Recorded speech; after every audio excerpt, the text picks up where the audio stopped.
Hello, how are we? How's everyone doing?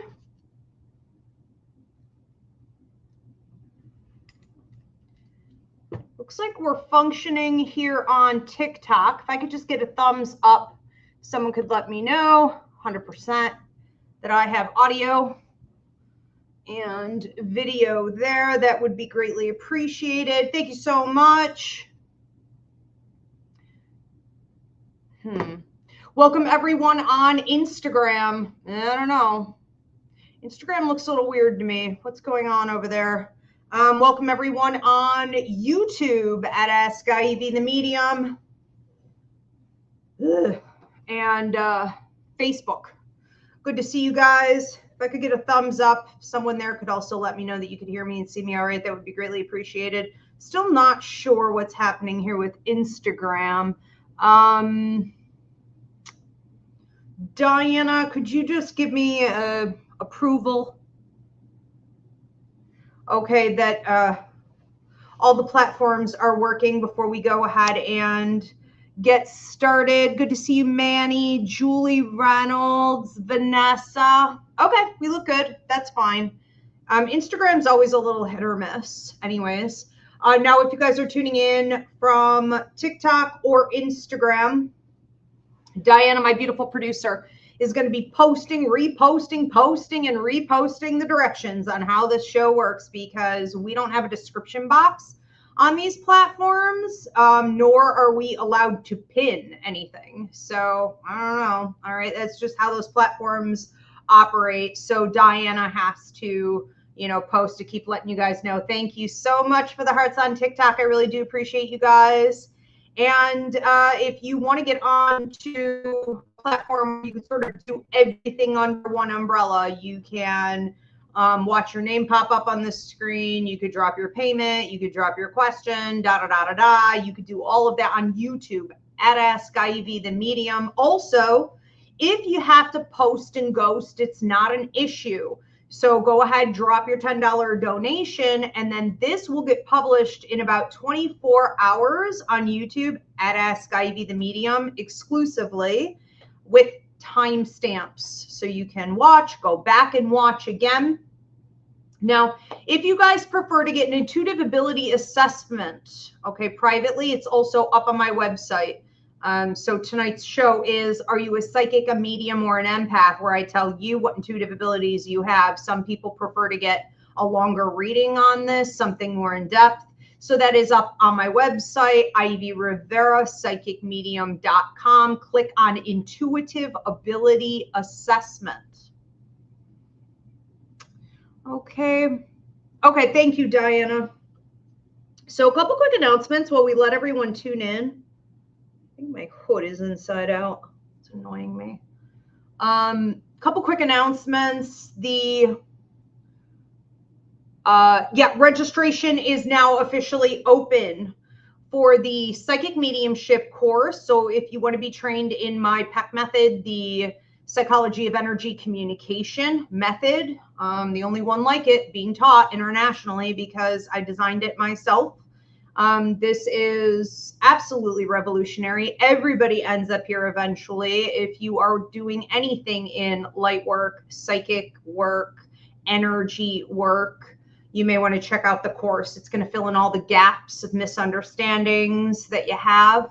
And it's 28 weeks. So registration is officially open. Spots are filling fast, and it is limited seating. Something else I wanted to say about that. Oh, February, I think I started February 25th. Okay, but anyways, you can go onto the website and see what's going on with all of that. So you can go to psychicmediumshipcourse.com. You can go to ivyleaguepsychicacademy.com, Ivy Rivera Psychic Medium.com. All roads lead back, okay, to the Psychic Mediumship course. You could really find it anywhere on any of my websites. Also, the tarot course is now open. So Tiffany Silver is also only teaching one time in 2027. So whether it's my course or her tarot course, this is it. Okay. It is, again, limited seating. It is first come, first serve. So tarot registration is also open. I don't remember her start date, but that's all up on the website. I want to say she's January and I'm February. I'm not sure about that. What else do we have going on? If you guys are curious about this house, okay, this is the 1882 Victorian funeral home. We are on the Haunted History Trail of New York State. We are also on the Historical Trail of Chautauqua County. So if you want to check this place out for its architecture and its history, you can book a historical tour. If you want to come and do a haunted sleepover experience, you could stay with up to 25 of your friends, or if you just want to book your group for a ghost hunt. Things are filling fast. Okay, I'm entering into the in season here. Spooky season has officially launched.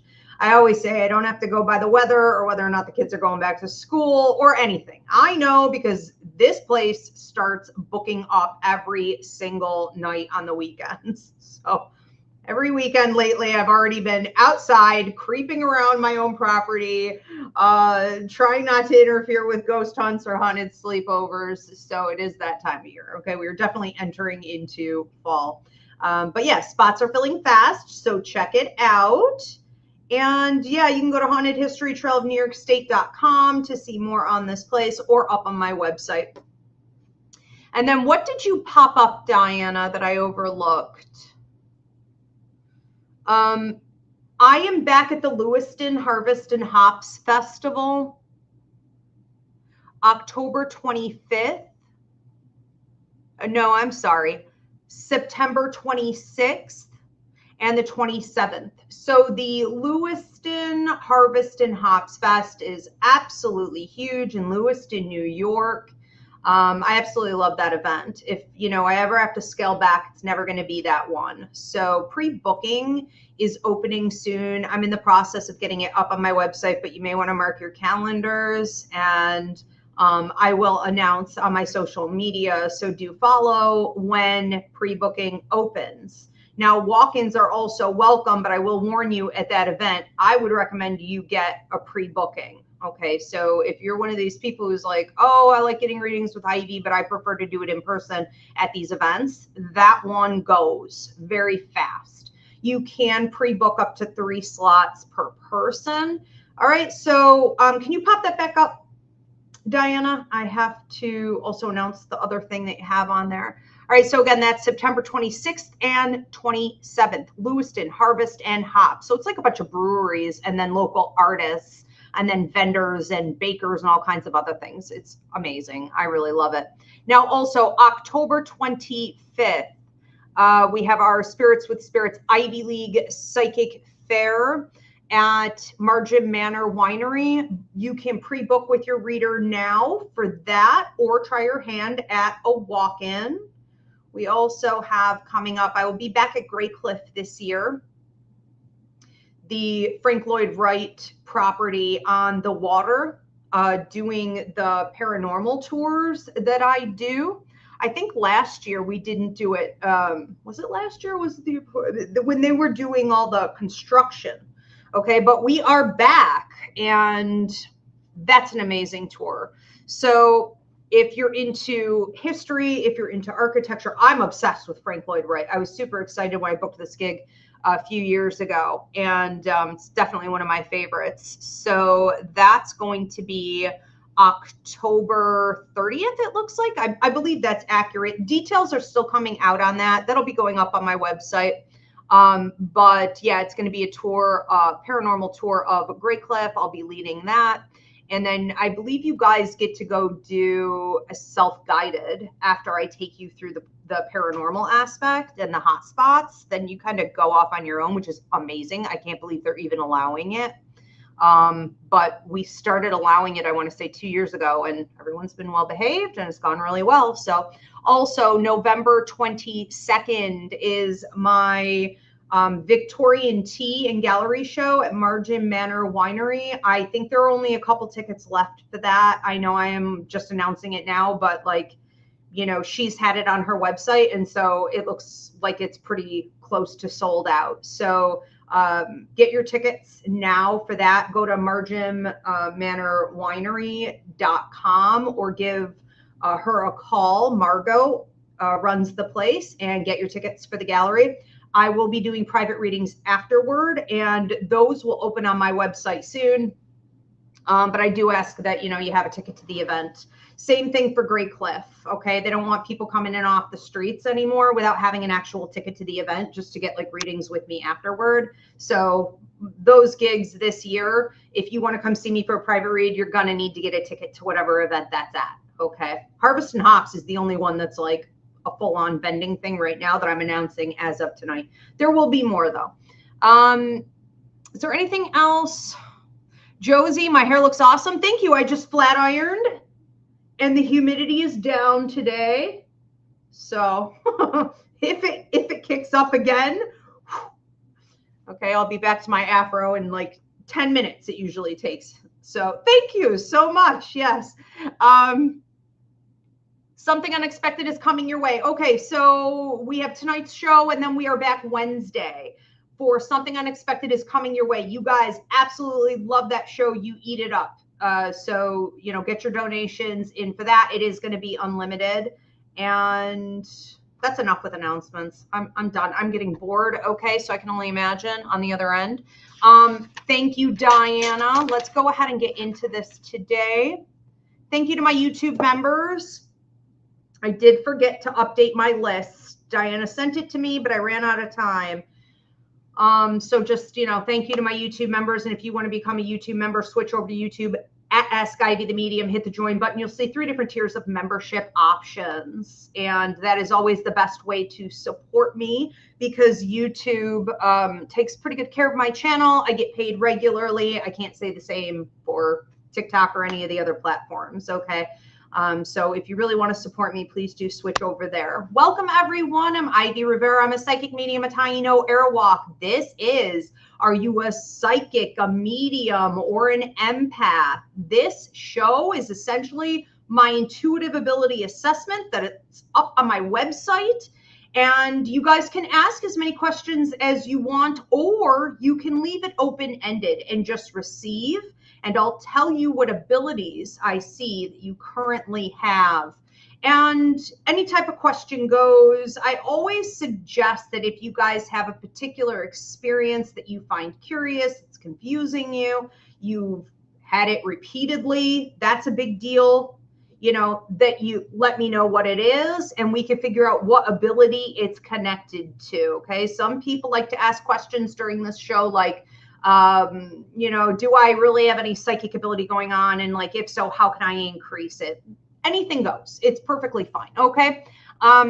This is always a precursor to my psychic mediumship course.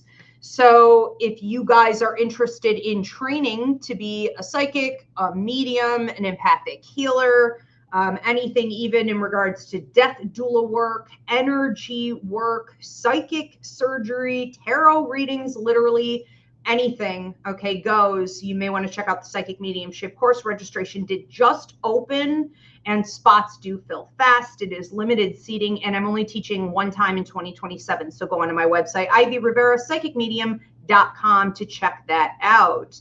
If you are tuning in, thank you so much for the hearts on TikTok. If you're tuning in through TikTok or Instagram, Diana, my beautiful producer, is going to be posting and reposting in the comment section how you can get in on today's show because we don't have a description box.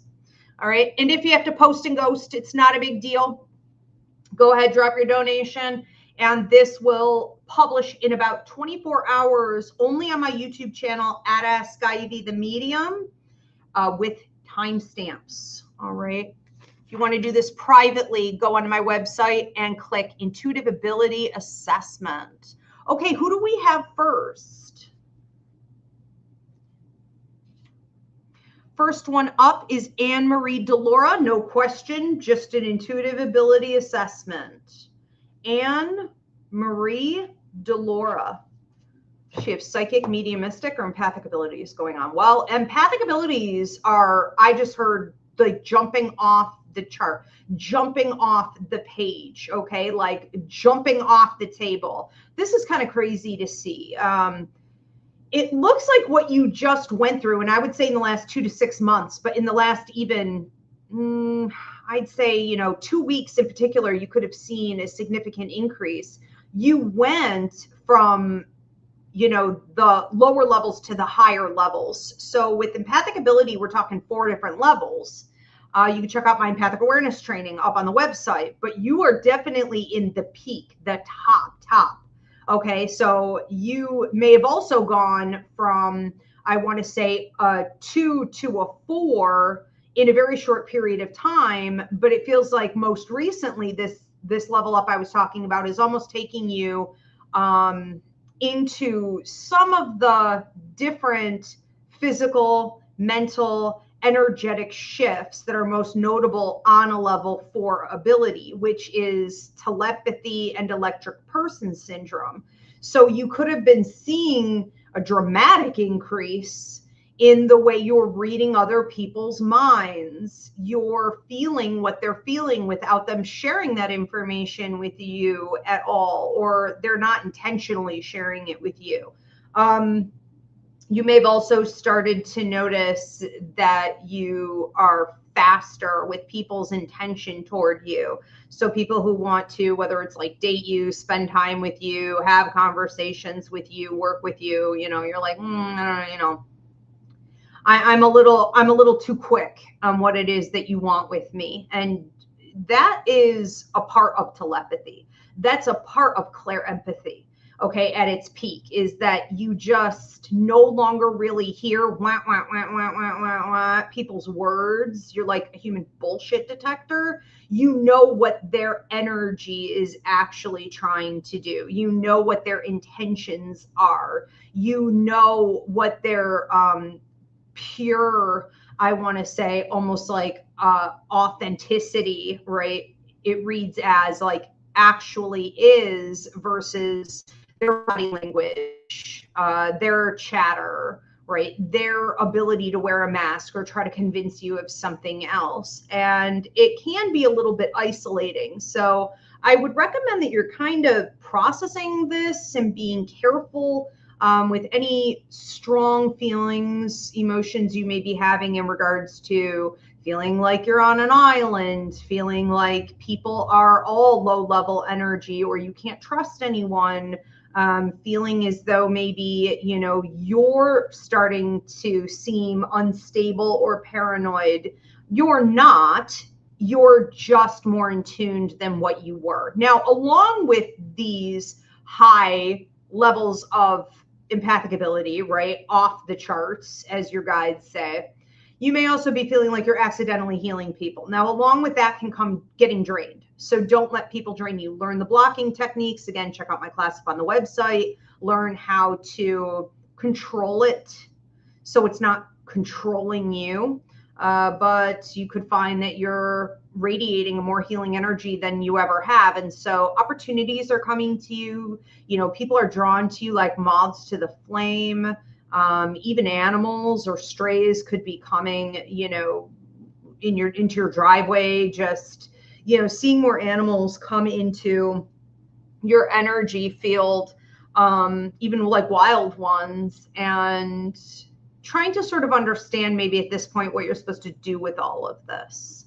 Okay, for you also, and I'll wrap it up with this, it is closely connected to your mediumistic abilities. So when I say that someone is empathic, they're automatically all three. Empaths are automatically mediums and they're automatically psychic. So it's for you, Anne-Marie, closely connected to your mediumship. So I wouldn't be surprised if you're having a lot of like left ear ringing, like a weird tinnitus, activation from 3 to 5:30 in the morning, the haunting hour, more visit dreams, okay, more animal totems and signs and symbols.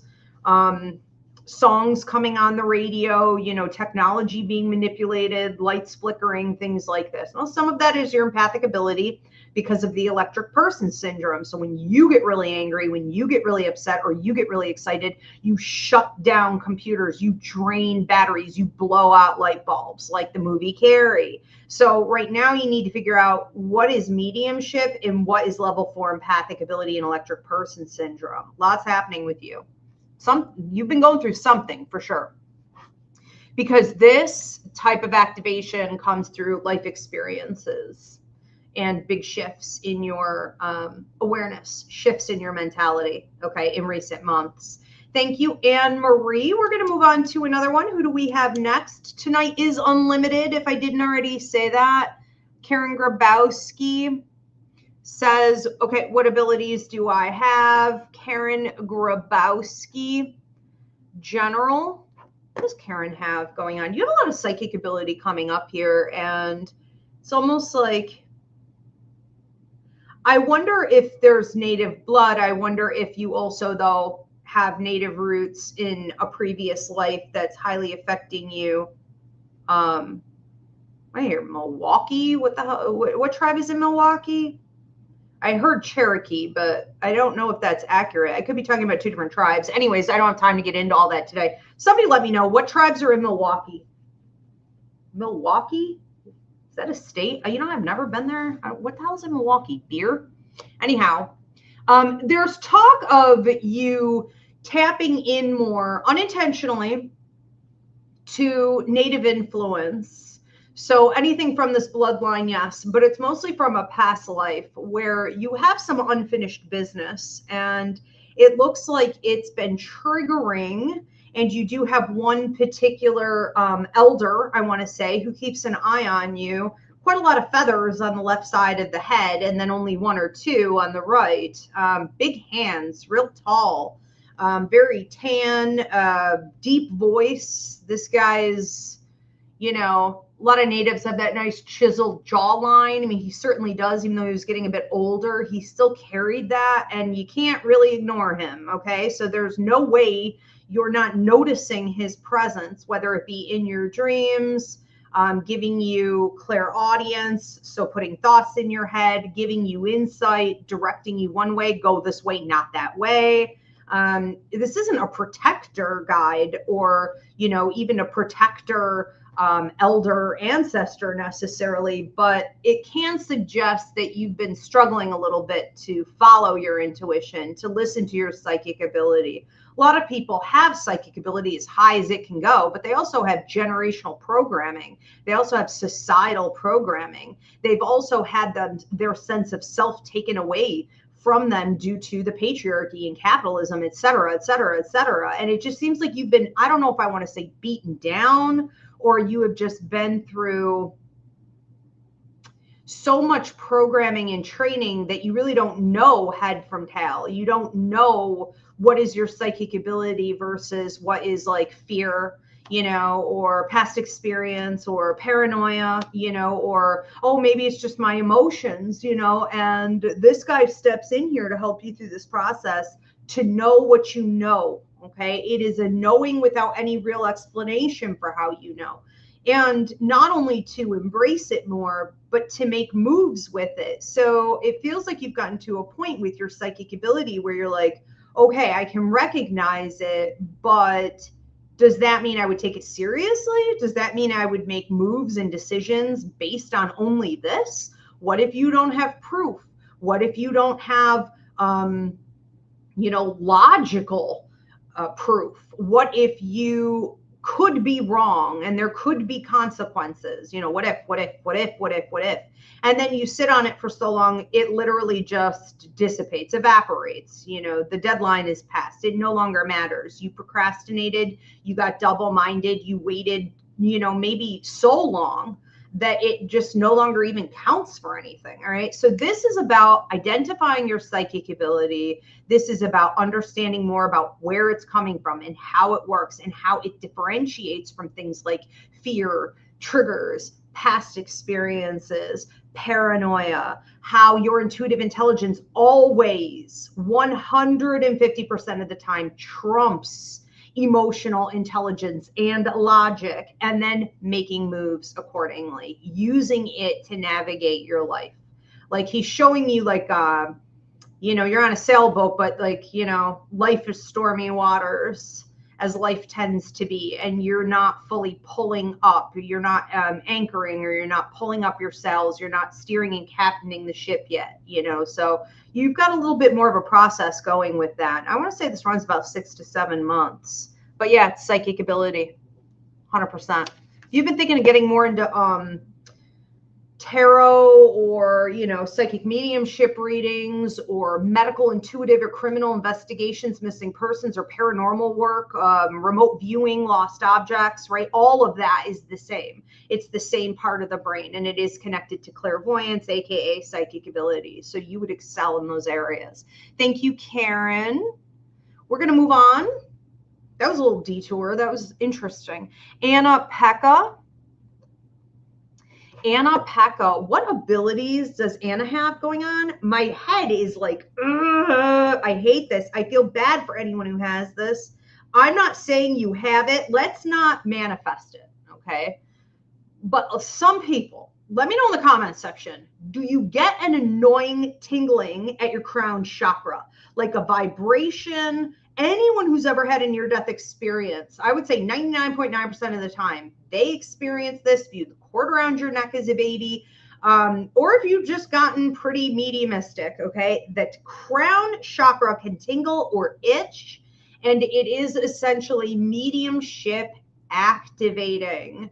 People who have this also frequently get the spider webs over the face, this feeling of like you have a weird hair or something, like what the hell is on my face? You can't get rid of it.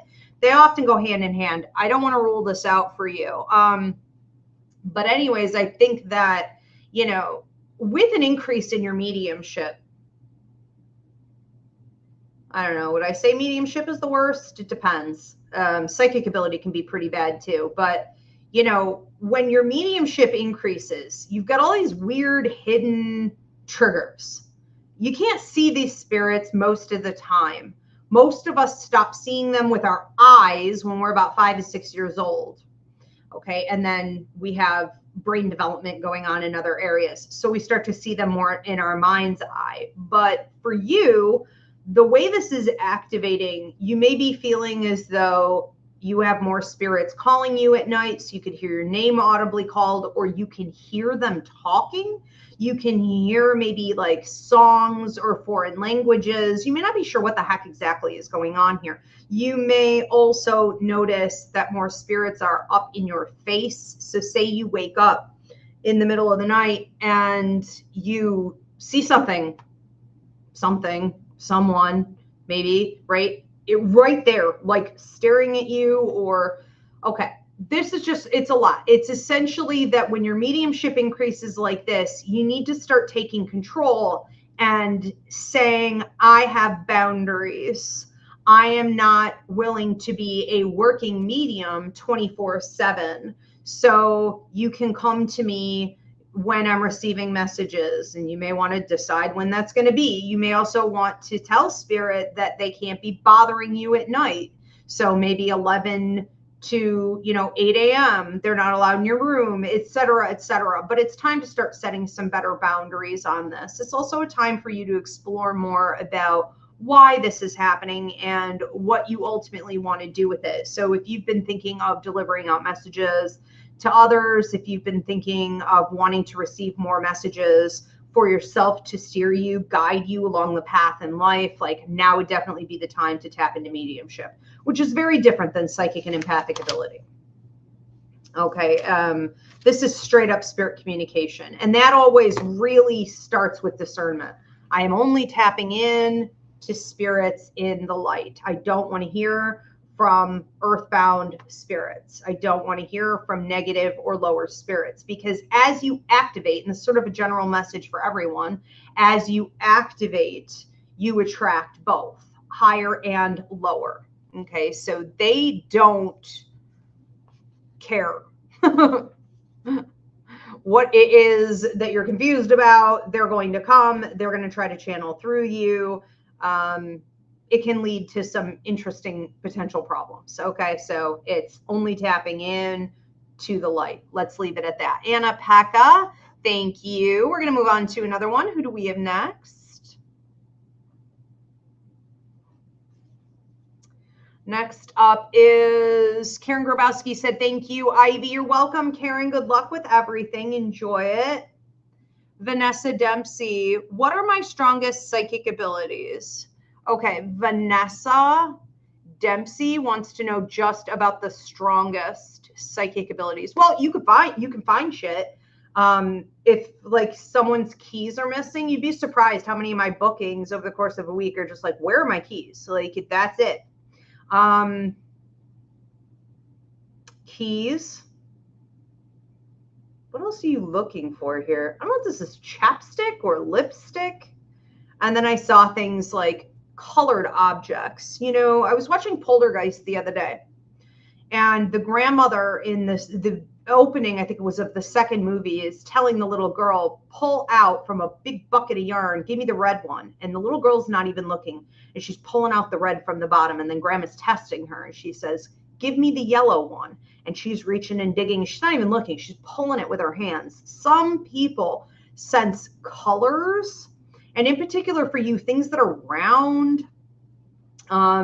So you can find those types of bright objects with your psychic ability. And you also seem to have some significant remote viewing skills in regards to what is in a person's house that's connected to their ancestors, their deceased loved ones, maybe like their pet's ashes or their pet's paw print, photographs of their grandparents, you know, things like this.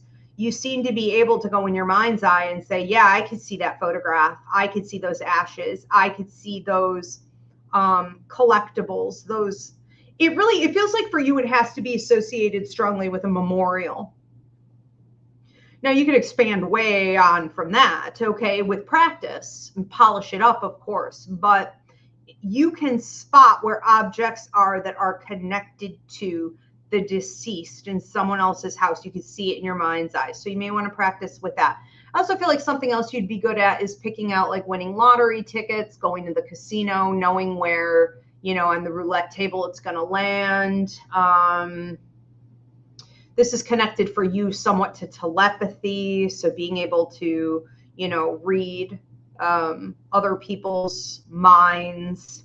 It's not just about their body language, but it's like, I get this image of you sitting at a poker table and being able to read psychically and telepathically, which is beyond, of course, someone wearing a poker face. That's not going to throw you at all. You also seem to be very skilled, and I'll wrap it up with this, in timelines.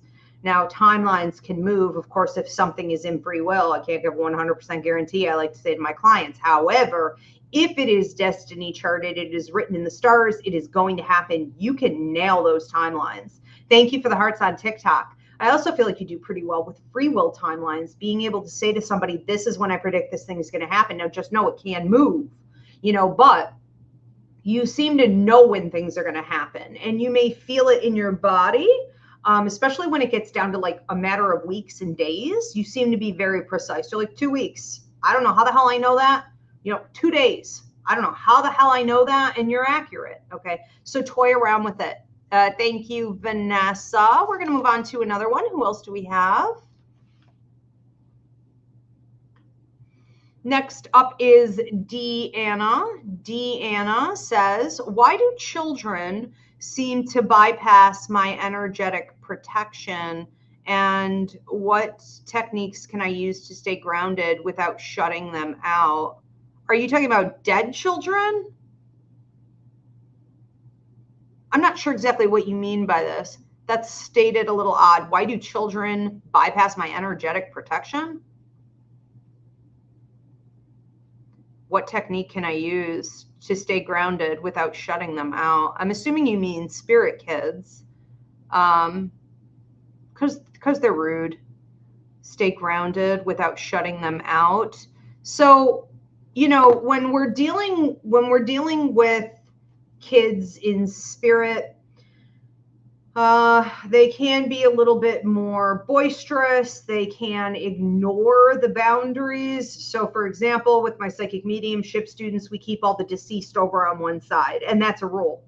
So through the entire curriculum, and I always recommend for the first year and a half, you read it for the public, they stand right there. We've got every spirit in a different placement. Kids don't care. The kids don't feel like they need to respect that. They go wherever the hell they want to go. It's part of the reason they're easy to detect if you're giving a reading or you're giving a healing, because they're just all over the place. Now, don't forget, you can also have negative spirits masquerading as children, shapeshifters. I feel like I'm choking as I'm trying to say it. Shapeshifters who appear to be kids, and those aren't kids. So very, rarely, hopefully for you, but it can happen where you think you're looking at a child. They're crossing boundaries, especially if they're like touching you, if they're waking you up, if they're significantly invading your space and disrespecting your rules. Maybe that's not a child. Okay, maybe that is a paranormal problem masquerading as in a child's body. So we don't ever want to rule that out.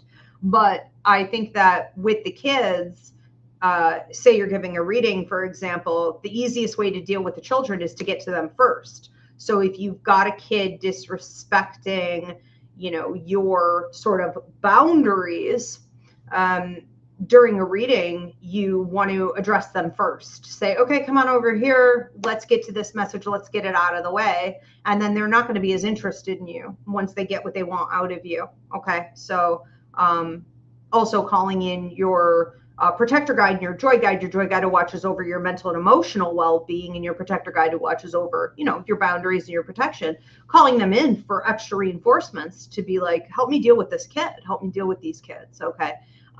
You're not really going to need to worry about shutting them down. You'd be surprised how persistent and tenacious they really are. I mean, it's nearly impossible to fully shut them down. So just take care of you. Okay. Just take care of your boundaries. They'll be there ready and willing with whatever messages they have.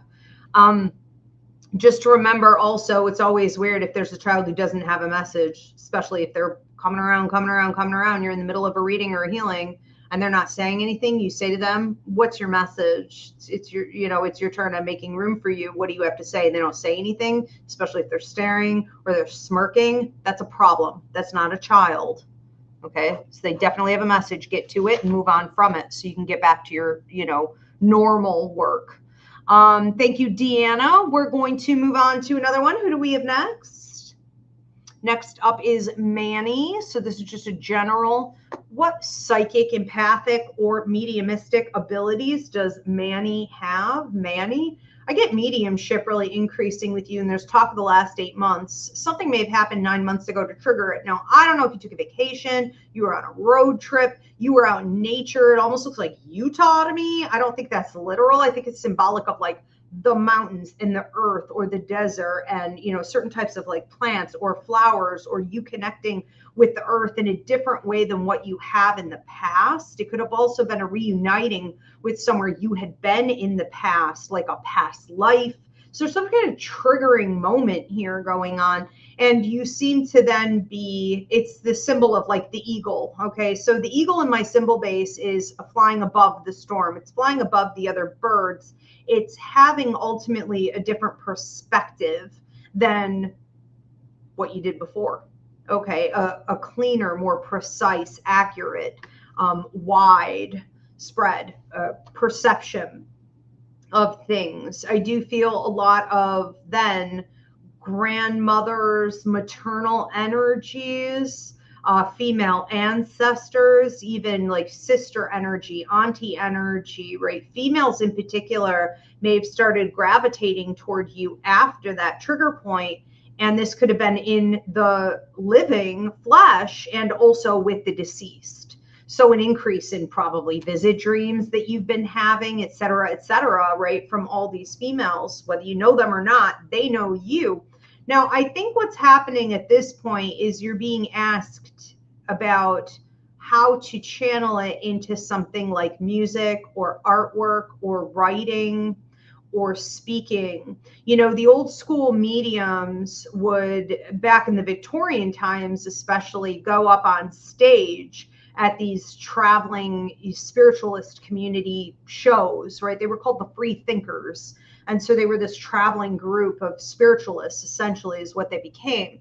And these mediums would go up on stage and they would channel scientists and authors and, you know, doctors and philosophers, and they would just all these dead people, right? All these famous dead people, they would channel them. And some of these went for like 6-8 hours, and people would pay mass amounts of money and travel from all over to come and watch these mediums go into these trance states and channel. I'm not saying you have to take it that far, but it's really not any different, okay? You could call it trance mediumship. It's no different than what goes on when a musician picks up his guitar. And it's like, what the hell? Where is this coming from? Like, you watch it, you're like, this is some magical shit. Like this, it is.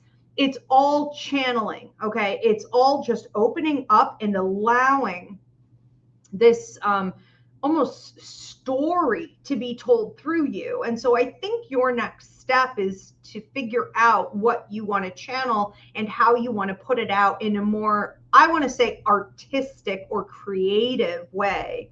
And, you know, writing came up twice for you. So it's not just going to be that, I'm sure. But anyways, okay. So mediumship activated.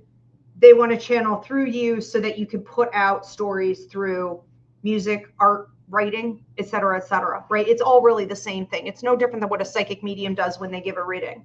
It's all the same part of the brain, and it functions in an identical way energetically. But I think that you may feel that it's more playful and less intuitive. All right. And that's fine. Have a good time with it, but know how significant and important it is to do this work. All right. Thank you, Manny. We're going to move on to another one. Who else do we have? Next up is Vanessa. Vanessa said, thank you so much. You're welcome, Vanessa. Have a good time with it. We have Josie C6772 is next. Josie said, hi, Ivy. So I'm not sure if I am accurately picking up on messages from spirit or if it is my own thinking. What do you think is going on with my abilities? Okay, so spirit versus thought. Let's say spirit versus self-thought, okay? So here's the trick. When you're thinking something, you are having an inner dialogue. You can be hearing from your higher mind. You could be hearing from your brain. You could be sort of through metacognition, kind of watching your thoughts and then talking to yourself about your thoughts. Okay, that's all you. That's all part of you. And then there's mediumship. Mediumship is the ability for a spirit to put, I don't even know what I just said. I feel like I just stepped out. Mediumship is when a spirit puts a thought in your head and you hear it as though it is your own inner thought, your own inner dialogue. Thank you for the hearts on TikTok. So you often have a physical reaction. 99.9% of my students, all of the same shit. Okay. I've been testing this out and I've been teaching the public internationally for what, 17 years now, whatever it is. We're all basically the same. There's not a ton of variation here. So you have some type, most likely a physical reaction right before the mediumship activates. And that looks like, most commonly, left ear ringing, left ear tinnitus, or like there's some weird pressure in your left ear, like when an airplane goes up or comes down, okay? Or like a seashell is up to your ear. Some people get it like tingling, some get it like cool, some get it like heat. But the grandmothers used to say about the ear ringing, left for love and right for spite, and that was fairly accurate. The left ear rings because mediumship is activating. The right ear rings because your psychic ability is activating. So I would say the left ear's ringing. My grandmother would say, pick up the phone. Who's talking to you? Pick up the phone. Okay, so it's tapping in. They're calling you. They're about to tell you something. Tap in, lean in. Now, the other major thing that happens for people right before mediumship activates and a thought is put in your head, or a song or a solution, you know, words are put in your head. Right before that, a lot of people get a random bout of perfusive sweating. And every medium, do I have any mediums here who do shows like I do, like gallery shows, like you're up on stage, you're sweating bullets? Or before you give a bunch of readings at a psychic fair, or sometimes it just happens randomly, any reading at all. You just start sweating and it's disgusting and embarrassing. You like baby wipes in the car, a change of clothes in the car. You can only wear cotton. You carry deodorant on you, right? It's ridiculous. So some mediums get it that way, where if a spirit comes through, you're like, holy shit, cheeks red, sweating, like it's just gross. That's super common also. The other thing is heart palpitations. So a lot of mediums are misdiagnosed as having anxiety disorders, but the doctors can't figure out the triggers, the meds never work, et cetera, et cetera, et cetera.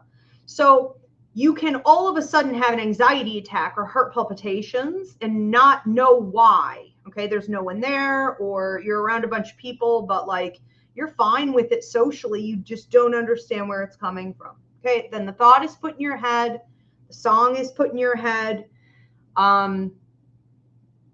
The answers or the solutions are put in your head. Okay, and you're going to think, well, that's my own thought. It's not. Not all your thoughts are your own. Nope, definitely not. So learn clairaudience. Okay, that's the easiest first step you can take. Thank you, Josie. We're going to move on. Love to hear from you guys in the comment section if you've had any of these experiences. Even if you're not getting a reading tonight, I love to read the comments, and it's really nice for us to learn from one another versus in a vacuum from a book. You know what I mean? This really isn't something you can fully learn from just reading about it. Manny said, very interesting. Thank you, Ivy. Thank you, Manny. Keep me posted. Interesting for sure. Catherine Miller 8127. Catherine is next. Do I have any abilities? I feel at times I do through dreams.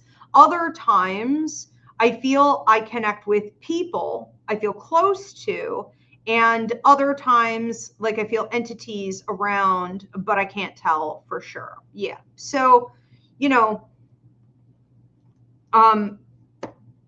you basically have everything. And just even in the way you pose the rest of that question, it's sort of like, I don't know, do I have anything? And then you're like, here's where I get premonitions and psychic ability through my dreams, right? Prophetic dreaming, vision dreaming. And then you're like, people I feel close to. Well, that's empathic ability, and that's clear empathy, you know? And then it's like, I feel there are entities. That's mediumship. So you've got psychic, mediumistic, and empathic ability going on here for sure. Now, you know, I'm not basing all that just on what you said. I mean, that is literally what's coming through for you. I don't think, though, you have a ton of interest in necessarily doing a lot with it in terms of like, I'm going to get a crystal ball and a long skirt and a head wrap, and I'm going to go out and start flipping cards, you know, or I'm going to go become like a John of God healer and start doing psychic surgery, you know, or, you know, I want to channel spirits up on stage and become Long Island medium. I don't feel any ambition there. Now, it doesn't mean that that won't come, but I would say that it's probably going to be about another 3 years before you're like, I have to do this, you know, and that's when the universe is like, go, like, it's no longer an option. You can't just hoard this shit forever. Okay. So enjoy the last 3 years of quiet time before you are expected to give it out to the public or present in some way or be of service on a larger scale. But right now, what you may be doing is like spending more time in nature, gardening, growing food. You may be feeling like you're learning how to really connect to like the birds, and I heard the birds and the bees. Who is that? You funny grandmother, maternal lady coming in here with you, like mom energy. The birds and the bees, you're connecting with the birds and the bees. I don't know. I mean, hey, maybe, you know, I thought these were literal birds and bees, but maybe that is about your root chakra, sexual chemistry, creativity, your power point. Okay, that is all the same part of the body. So you know, what you need to understand a little bit more of, I think that would help you to also play with it more instead of being pacifistic and just receiving it as it randomly comes from time to time and being like, that's interesting, that's entertaining, you know, but instead of being pacifistic, moving more toward, you know, questioning it and treating it as something curious and carrying on dialogue with it. You can carry on dialogue with a symbol. You can carry on dialogue with a psychic vision. You can carry on dialogue with the spirit. You can carry on dialogue with a loved one's energy field, right? Or even telepathically with them. I would highly recommend that you understand, yes, you have all three of these abilities, and that you start working with it a little bit more in an engaging way when it comes up. And I would even say in the upcoming year to year and a half, you may start wanting to deal with it more, even when it isn't coming up, almost like you're kind of conjuring it. You know, I'm leaning in, I'm feeding it more. And the more you feed it, the more you will get. But definitely with the dreams, it feels like you've got mediumship. So visit dreams. It also feels like you're doing, on a side note, I'm just throwing this in, but like past life flashbacks, you got a lot of that going on right now, which is really interesting. That's more about your self-development though. But you also have prophetic dreaming. I don't think anyone could get anything by you unless you're negating yourself, okay? And I think if you were ever like dealing with children, grandchildren, family members, et cetera, you see ahead of time what's going to happen for them. You also could tip into messenger of death syndrome here with this. So like knowing when someone's going to get sick, there's going to be an accident, someone's going to pass, right? All of that psychic ability and dreams. Wow. Nice, Catherine. You know, sometimes the people who have it the most aren't really giving it, you know, and then people who are chasing it, they don't have a lot. They don't have a lot to give, you know. It's always upside down world, opposite world with this. All right, thank you. We're going to move on to another one. Who do we have next?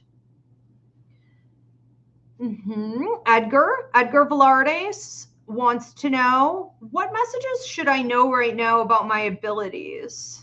Well, okay, so interestingly, I have been seeing spirits more often now when I'm at my job, such as when I interact with my colleagues. Okay.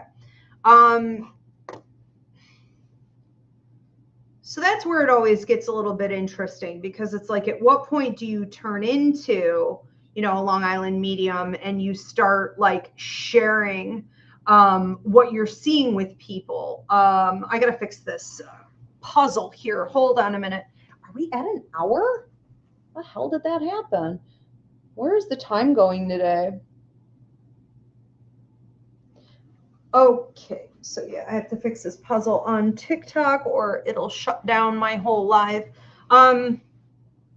So yeah, you're sort of approaching that point now, you know, where whenever you're with family, friends, coworkers, and we underestimate how close we get to coworkers.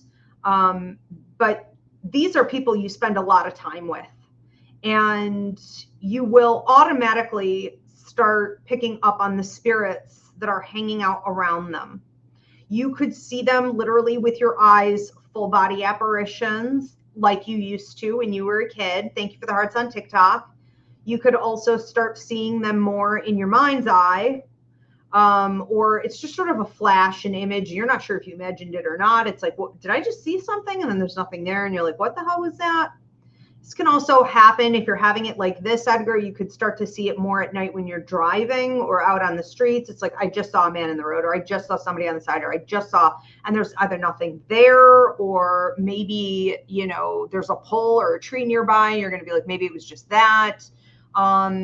This is an opportunity for you to really distinguish between whether or not the spirits that are coming in with them are trying to channel a message through you.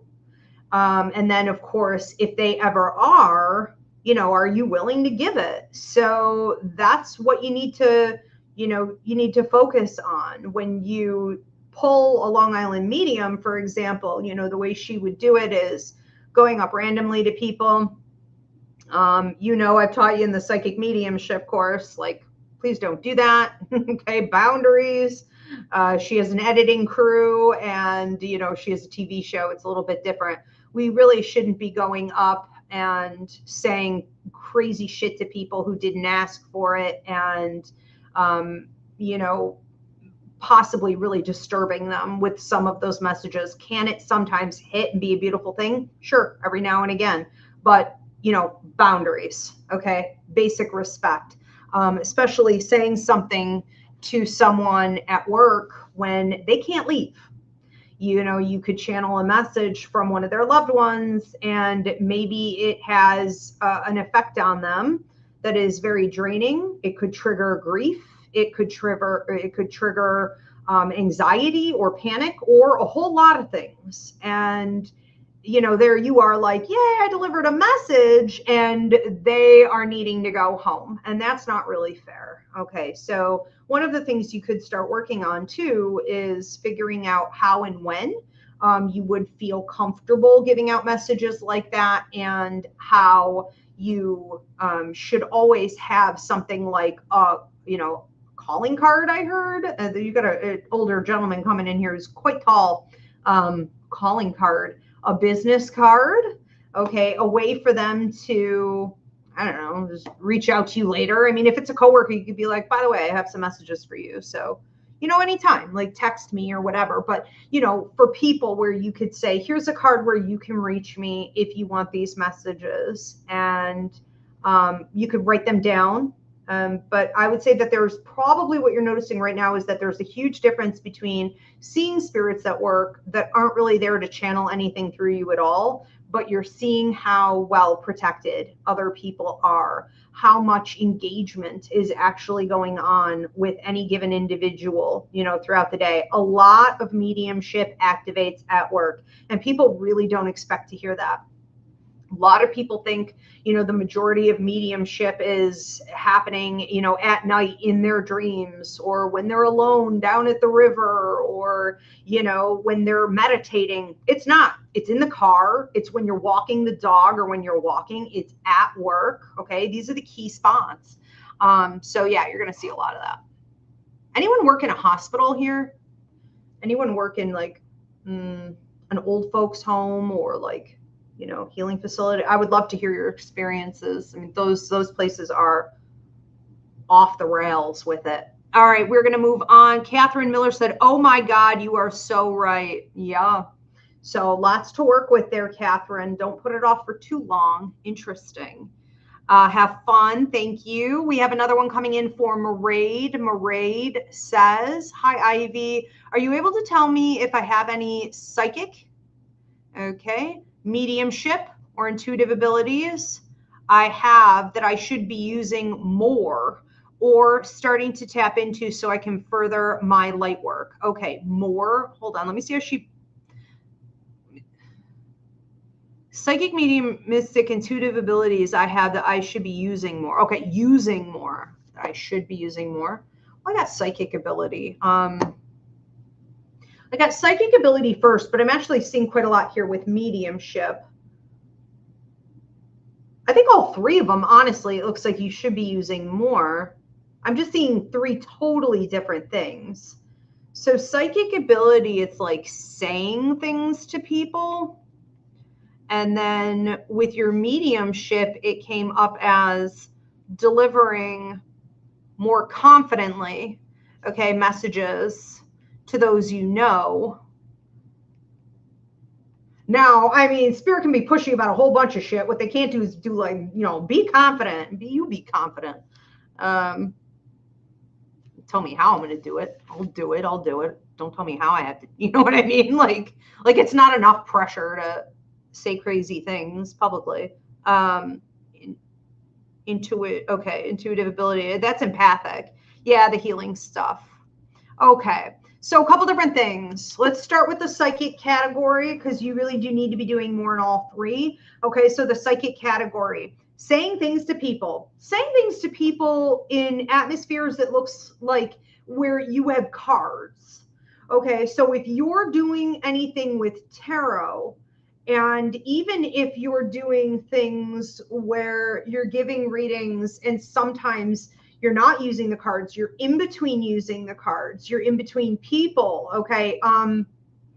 Maybe you are using information that you would normally get from the cards, but at that moment, that's not what you're trying to do. I'm not trying to flip cards for this person, but I'm like seeing cards in my head. I'm getting messages through tarot. It's almost like you're spontaneously giving a tarot reading to someone and you didn't intend to. So you could be seeing an activation with that where you see like a 3-card flip, or you see 1 card turn over for someone, and then this person, it's almost like a time lapse. They come up and they're like, oh, da da da da da, by the way, I'm going through this and I wonder what's going to happen with this. And you're like, holy shit, like I just literally saw this answer for you. Now the question then becomes, do you want to deliver it? And I feel like for you, you should be. So whether it's doing more tarot readings, it's making yourself more available to the public, or paying attention when people say things to you and you're like, I just saw this, I just knew this. Now, anytime anybody says something like that to me, I will go ahead and give it, because while I won't pull Long Island medium on some stranger on the street and make it weird, I will, if you opened the door, I will let you know. Okay. You also have to be careful, because you'll attract a lot of moochers who say everything to you, and pretend like they want to be your friend just because they think you'll give them psychic feedback. So you cut those people off, of course. Okay. Make sure your friends are real friends. But there is a lot coming up here with the mediumship in regards to this confidence Spirit is speaking on. So it's like more confidently deliver channeled messages to what felt like friends that you're talking to. Maybe you're not intimately talking about these types of things, but you talk about a bunch of other things. Okay. And you're just like making that transition over into the weirdness of, by the way, your mother came through. By the way, I have a message here from your grandfather. By the way, and I want to say it's going to be important for you as you're doing it more socially like this to not necessarily wait for them to accept it or say like, yes, I'm validating that for you. Or, if you're going to step out and you're going to deliver a message that's really needing to come through you to someone and it's an acceptable situation, don't demand feedback from them or validation from them. Remember the rules of being of service, right? It is simply, I will give, and it's not up to me to receive back. Okay. Or obsess over how it lands or if it lands. Okay. It's just, I'm giving this to you. And that could also help build the confidence level. But you will be having an increase there. So more messages coming through psychically for people, more messages coming through mediumistically, and just a need to give them out. And then we've got the healing stuff, which comes through for the empathic ability. So if you're not doing a lot with like Reiki and energy work, I think there does need to be an increase here. Okay, where you're giving it out, maybe even just like publicly. I'm not saying you have to get a bunch of like sound bowls and start doing Reiki sessions. I see some very weird looking people got triangles and shit on their heads, and I don't know what they're doing. But anyways, I see a lot of very weird presentation on how some people like give out healing through video, and maybe you could just do something a little more normal and mainstream where people aren't like, what the hell was that? Something a little more welcoming to the collective, meet them where they're at, But I do feel like you need to be putting it out so people can receive. And it just feels like free. That one just feels like, kind of free. And like you're tapping in more to your healing and empathic abilities, energy work, okay, medical, intuitive, et cetera, through the experience of giving. Yeah. All right, Mairead, have a good time with it. Thank you. Who do we have next? Are these from a different day? What is this? This is from a different show.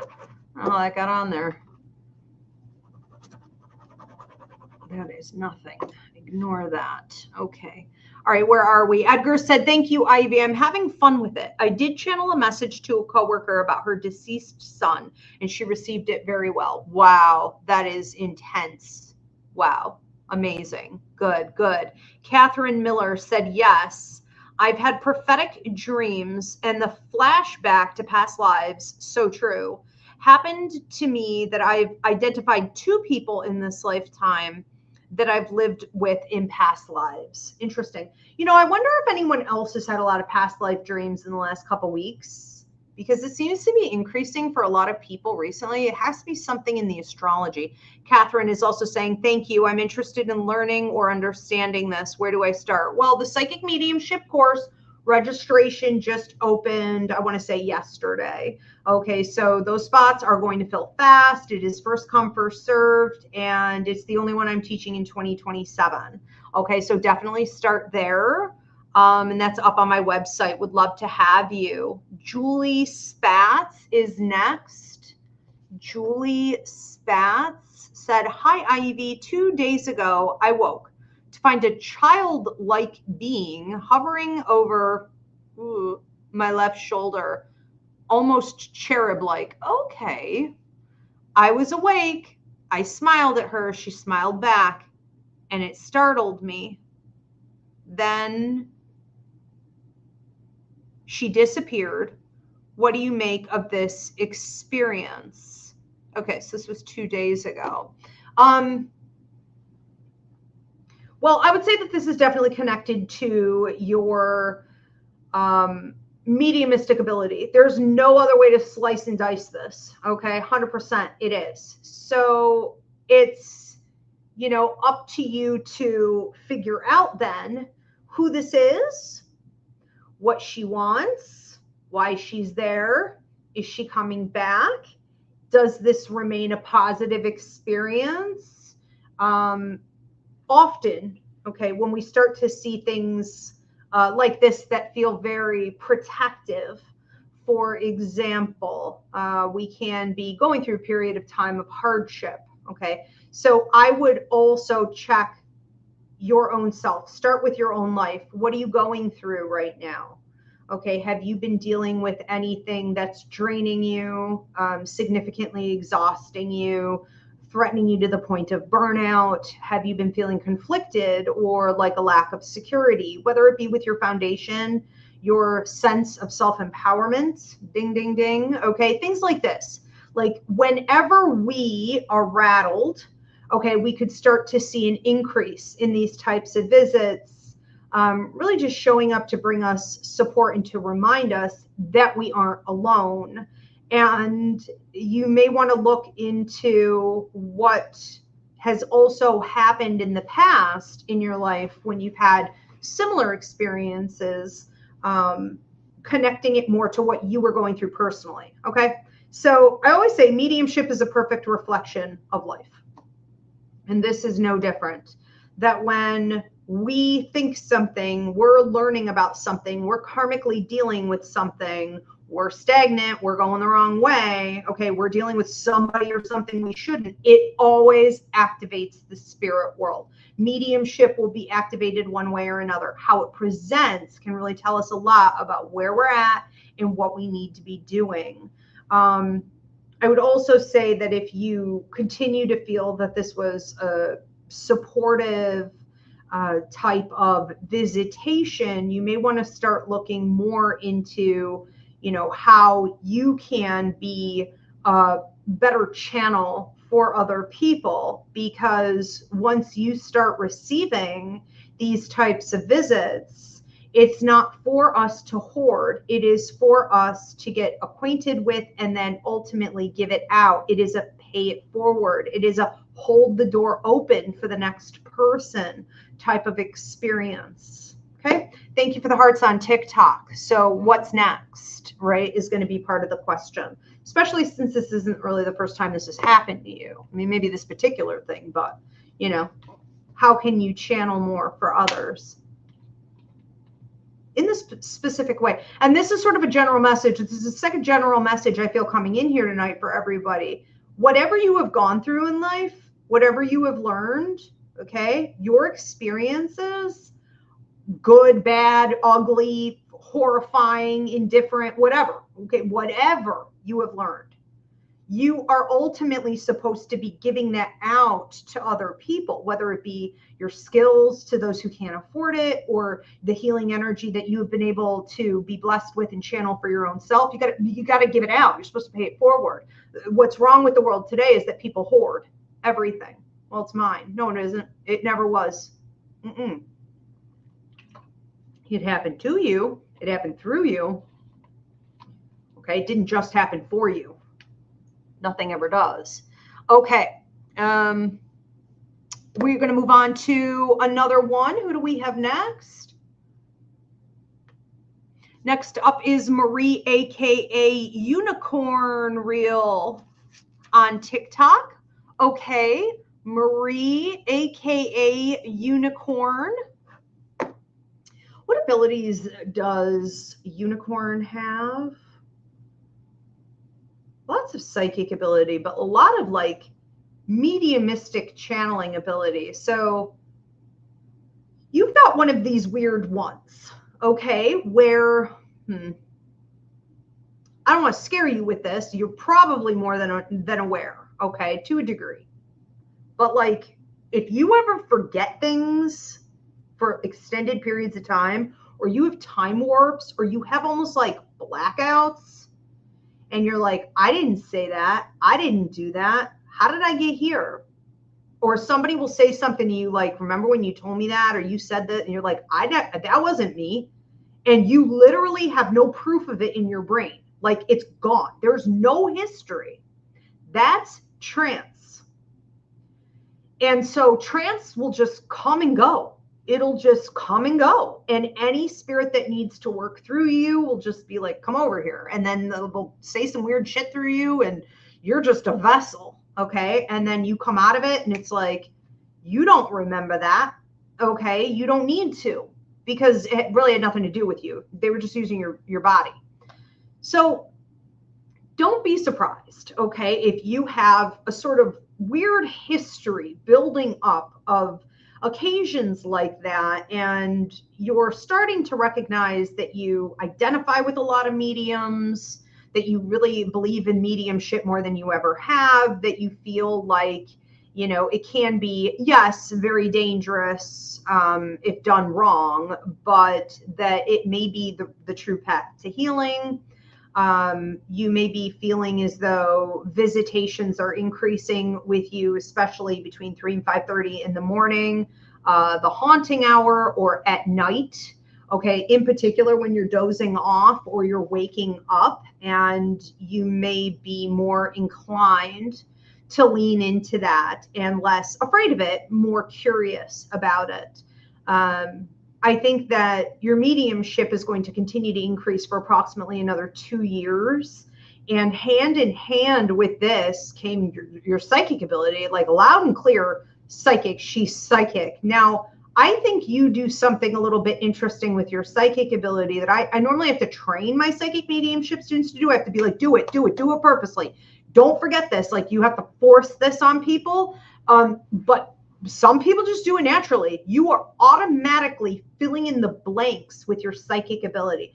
So say a spirit is talking to you or through you, or giving some cryptic ass message as they do, you are automatically, naturally, intuitively pulling in your psychic ability to decipher what that meant, to decipher that feather and that bird and that weird ringing in your ears. You know, you're not just like being pacifistic about it, as most people have been trained to be, right? Their entire lives, historically, with mediumships, like, let's meditate. That's not going to help anything. It's not going to teach you anything. It's absolutely useless in this. So being able to pull in your clairvoyance, your psychic ability, and when a spirit communicates and it's like, I don't know what you're trying to say, you fill in the blanks with, okay, the clairvoyance. I think ultimately the potential here is endless for what you could do with this, being that you know to pull psychic ability, right, in relation to mediumship messages, to make them detailed, to make them comprehensive. And the fact that your mediumship is often through trance. I mean, I don't know what you want to do with it, but, you know, I would do something with it. Yeah, it's a big deal. Thank you, Marie Unicorn. We're going to move on to another one. Who do we have next? Next up is Tiffany Williams on TikTok.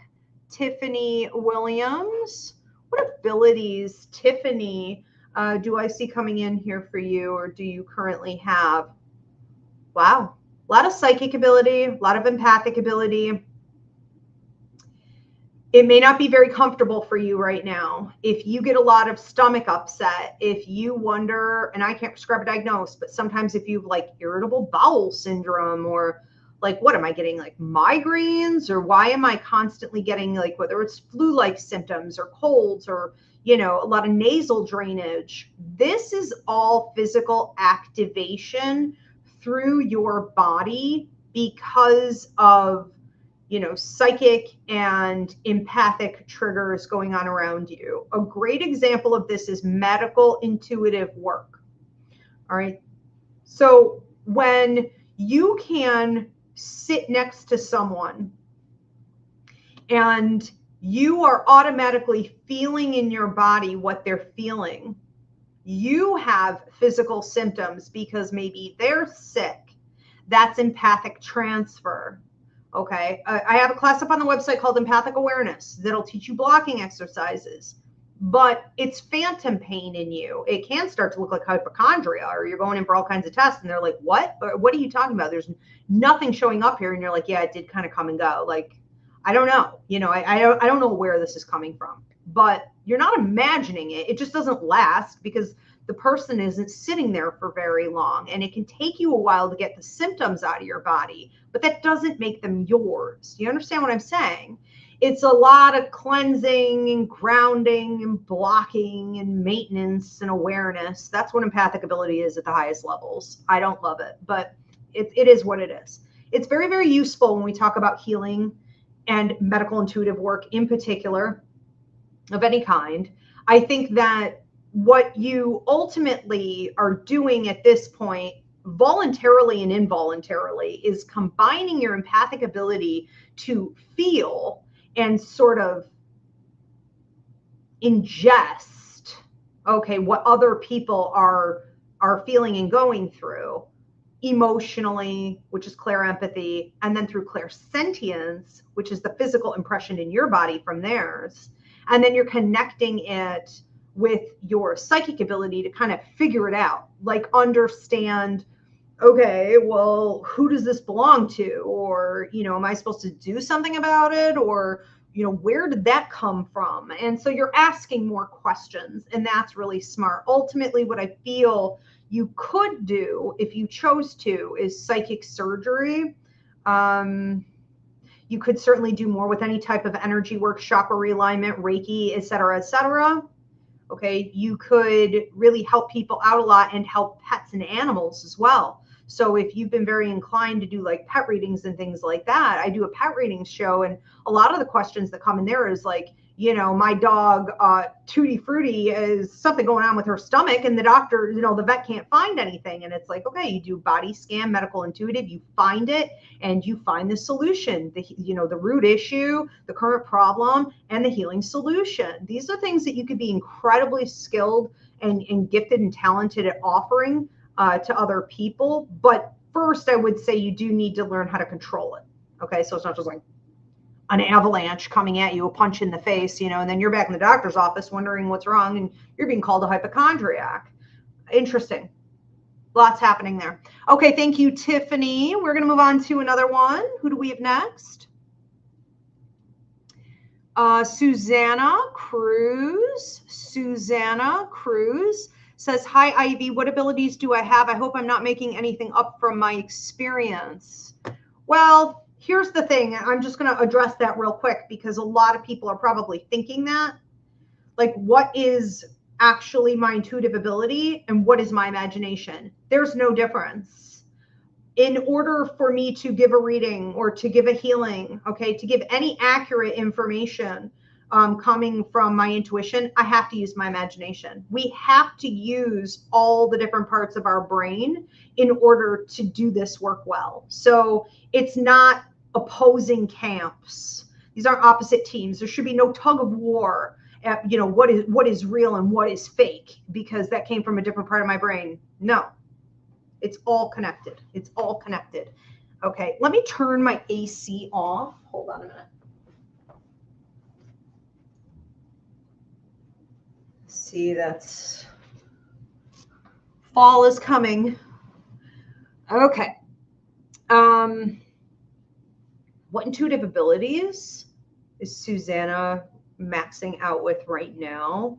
Feels like your mediumship has increased significantly, and I kind of wonder if you're starting to feel like your house is haunted. So I don't know if you brought in extra plants, chimes, crystals, you know, you're doing extra cleansings, you're trying to be careful about maybe even like what scary movies you watch or negative thinking, but it feels like you may be experiencing a triggering of paranormal activity. Now, I think this is, I don't think this is in your imagination. Okay.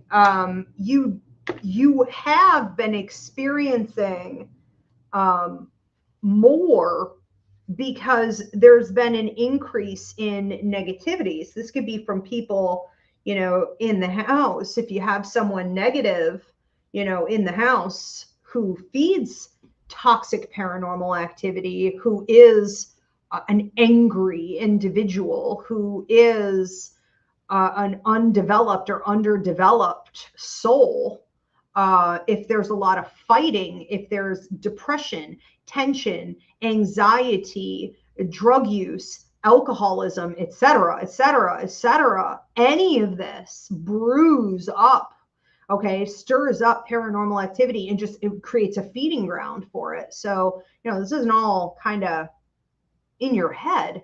I do think that it's teaching you something. And I think that if you look at it more seriously, it's teaching you mediumship and how there are high vibrational living humans, low vibrational living humans, high vibrational spirits, and low vibrational spirits and entities. Okay, so this is about who you should be spending time with and feeding, as far as the living is concerned, because living people are just spirits in a meat suit temporarily, and spirits in the other planes are also, right, not always perfect. And so you need to figure out, using these examples of paranormal activity that are frightening, disruptive, threatening to say the least, what exactly you want to feed in life and what you want to feed in death. And you need to start setting your boundaries accordingly, because when you don't, it will consume you. And I mean that in every way, shape, and form. I mean that in the literal sense. Okay. I watched the movie Poltergeist the other day for the first time in a really, really long time. And I saw things so differently than the way I remember them. You know, in the past, I was like watching it as a kid, I was like, this is crazy accurate. And that may be something worth, you know, looking at and referencing. But if you want to live a healthy spiritual life, there needs to be an increase in your spiritual hygiene. And if you want to give it out to others as well, as I think you really should, given how gifted you are, in particular in mediumship, you really would need to clean this up so that you're not channeling low, you're channeling only the high. Okay. So we are the company we keep, and our whole spirit world becomes whatever we entertain. Law of attraction. Interesting. Yeah, mediumship, big time, but you're learning through paranormal activity right now. So be careful. All right, Susanna, thank you. We're going to move on to another one. Who do we have next? We're going to do last call. So if you guys wanted to drop your $10 donation, go ahead and do so now. Drop your questions now. Or if you just want to leave it open-ended, and I'll just tell you what abilities you have. If you have to post and ghost, it's not an issue. This will publish in approximately 24 hours exclusively on YouTube at Ask Ivy the Medium with timestamps. And if you prefer to do this privately, go onto my website, Ivy Rivera Psychic Medium.com, and click on the Intuitive Ability Assessment. I do work internationally. All right, let's move on. Also, just a reminder, registration is now open for the Psychic Mediumship course. I'm only teaching one in 2027 up on the website. Who do we have next? Next up is Deborah Rose. Deborah Rose said, my question is about abilities. My question is about the abilities. Is that it? Is that the question? Okay, so Deborah, so just a general. Okay. What abilities does Deborah have? You know, a big thing with you right now is empathic ability and being able to, through the third level, telepathically finish other people's sentences. If you've been noticing as you're hanging out with people, they start saying something, you're like, and da da da da, and da da da, and da da da, and it's like, that's interesting. You know what I mean? Sometimes you're very close to someone, you can develop that, level of telepathy, like anybody can and will, where it's like you're finishing each other's sentences, but like maybe you don't know these people like that.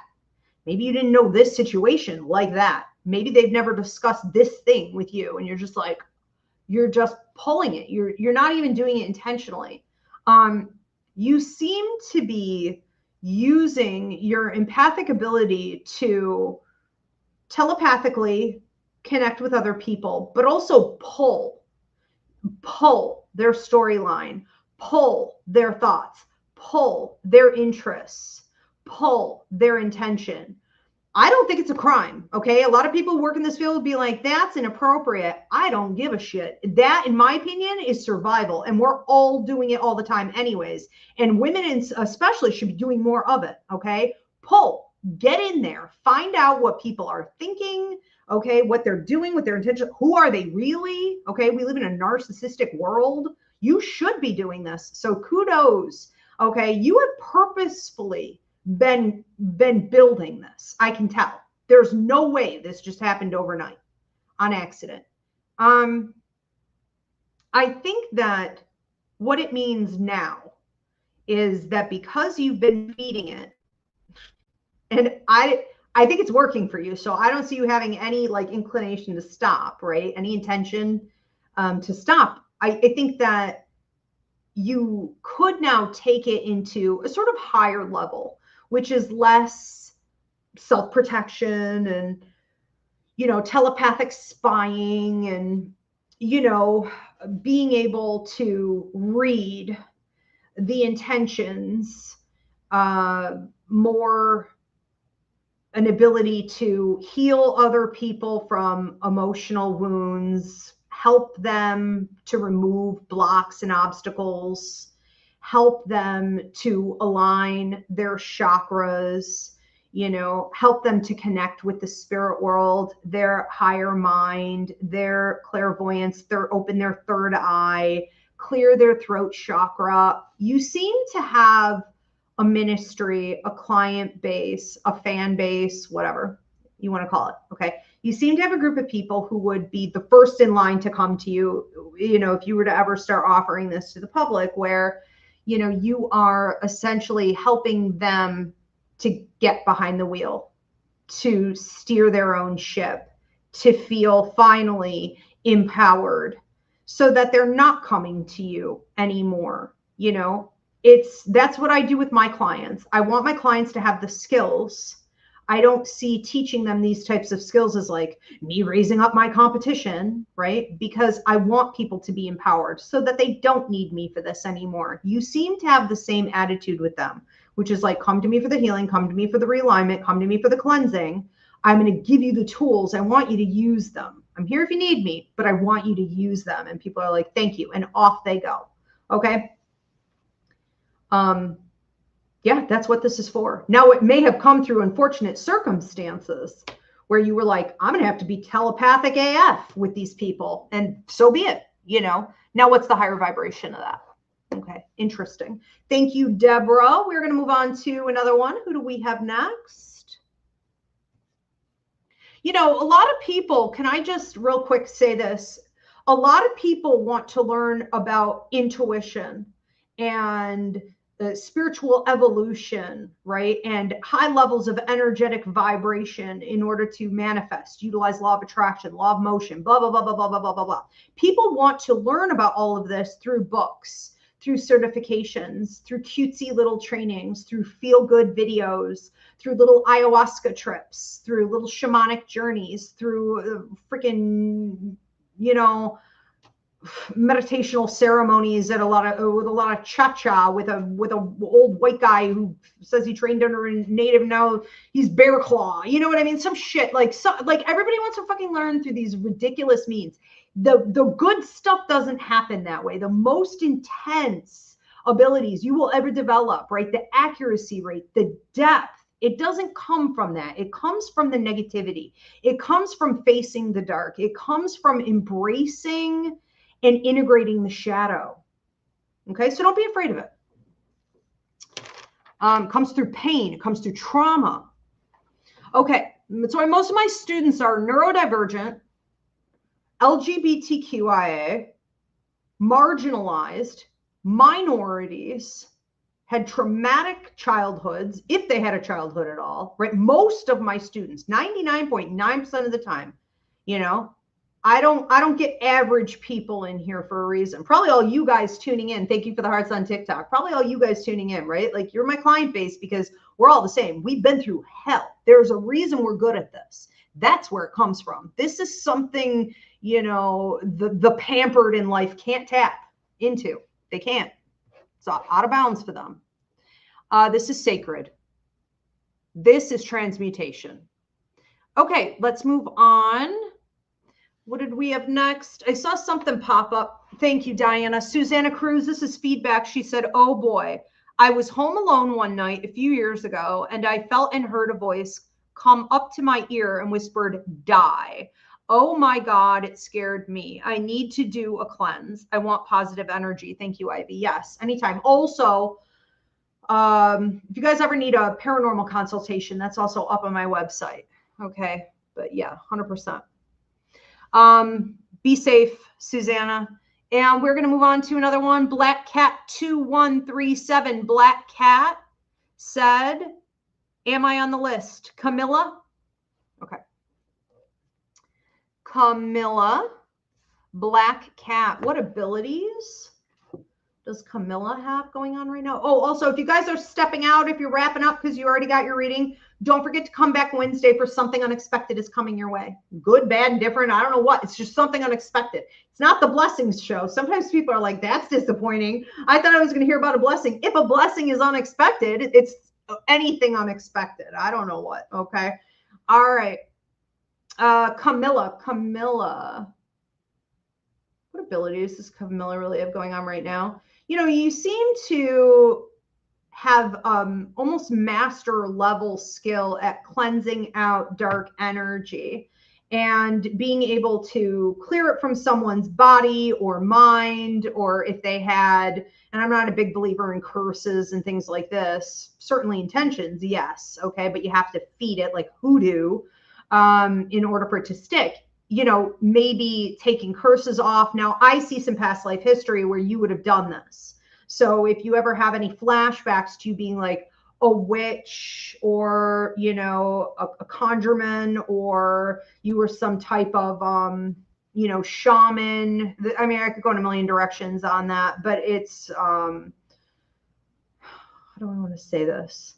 I think what you need to be doing with these abilities at this point is helping people through a combination of your mediumistic, psychic, and empathic abilities, mostly using the empathic ability, which is energy manipulation, okay, to cleanse people of things that are blocking them, have a hold on them, okay, need to be cut and removed from them. Sometimes people need extra help with that. A lot of people hear empathic ability and they're like, that's sweet, you know, or like, oh, that's being sensitive, or that's being really insightful to other people's feelings. No, it's like energy manipulators. Okay, that's what we do. A lot of narcissists and sociopaths and psychopaths are empaths. Look at what they can pull off, manipulating people's minds and energy fields. Okay, the most powerful healers out there are level 4 empaths who understand how to do things like psychic surgery, remove, okay, masses from people's bodies, how to use medical intuitive work accurately. I think of the movie Carrie. Again, I mentioned this with someone else earlier. You know, when you hit the higher levels of empathic ability in that movie, she would get really upset or she would get really excited, and she would have telekinesis. She would, you know, at any higher level empath can drain batteries, recharge a phone, you know, blow out light bulbs. We affect the energy around us, which means we affect people. And you learning, Camilla, how to fully use this, not in like a super charming, I can feel your emotions kind of way, but like, let me help you clear shit out of your body and your aura and your energy fields and your chakras and your mind, and reach into your past lives and help you to create fluidity and movement. Okay, motion again. I think this would be huge for you. I do think that where you are probably right now with it is maybe just trying to figure out if you want to tap more into your psychic and mediumistic ability. And well, I think that would be great. I think that's sort of unfolding on its own. And if you were to do anything with, say, maybe tarot readings where you bring in mediumship, or mediumship readings where you bring in a little bit of tarot or the psychic aspect, I think that could go really, really well.